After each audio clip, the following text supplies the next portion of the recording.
Assalamualaikum warahmatullahi wabarakatuh. Perkenalkan, nama saya Tita Kartika dari kelas 2A D3 Analis Kesehatan. Di sini saya akan menjelaskan apa itu plebotomi. Saya akan menjelaskan tentang plebotomi. Apa itu plebotomi? Plebotomi berasal dari bahasa Yunani, yaitu peb. Peb adalah suatu pembuluh darah, sedangkan tomi adalah mengiris atau memotong. Plebotomi adalah proses pembuatan sayatan di pena dengan jarum. Untuk tujuan dari tindakan plebotomi, yang pertama adalah pengambilan darah untuk mendiagnosis suatu penyakit. Yang kedua adalah terapi seperti plebotomi terapeutik, obat intravena, transfusi dan donor darah. Yang ketiga adalah pemantauan kesehatan. Alat dan bahan yang kita gunakan untuk pengambilan darah, yang pertama ada baki, tourniquet, spuit, tabung ETA, swab alkohol, handscoon, dan plester. Saya akan menjelaskan tentang bagaimana prosedur kerjanya. Yang pertama, kita harus mengucapkan salam dan memperkenalkan diri. Yang kedua, menerangkan tentang prosedur yang akan kita lakukan. Yang ketiga adalah posisi pasien, bisa duduk dan terlentang. Contohnya seperti perkenalkan, nama saya Tita Kartika. Di sini saya bertugas untuk mengambil darah Bapak atau Ibu sesuai dengan prosedur keselamatan di rumah sakit ini.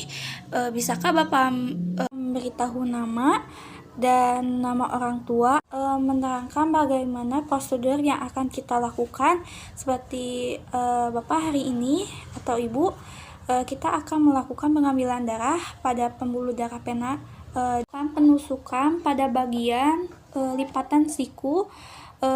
Apabila terdapat rasa nyeri atau pembengkakan pada daerah yang ditusuk, Bapak bisa melakukan pengompresan dengan es batu. Apabila tidak kunjung sembuh, Bapak bisa melakukan konsultasi kembali kepada saya. Cara pengambilan darah: sebelum kita mengambil darah, kita harus mencuci tangan terlebih dahulu dengan melakukan 5M. Setelah itu, memakai handscoon. Sebelum kita melakukan pengambilan darah, persiapkan terlebih dahulu alat dan bahan yang akan kita gunakan. Untuk pengambilan darah pada pasien, lakukan pengepalan tangan pada tangan pasien agar memudahkan kita untuk melihat pena yang akan kita ambil darahnya, dan lakukan palpasi agar kita dapat merasakan ukuran kedalaman dan aliran pena. Lalu pilih ukuran pena yang paling besar agar tidak mudah bergerak. Pasang tourniquet 7-10 cm di atas bagian yang akan ditusuk.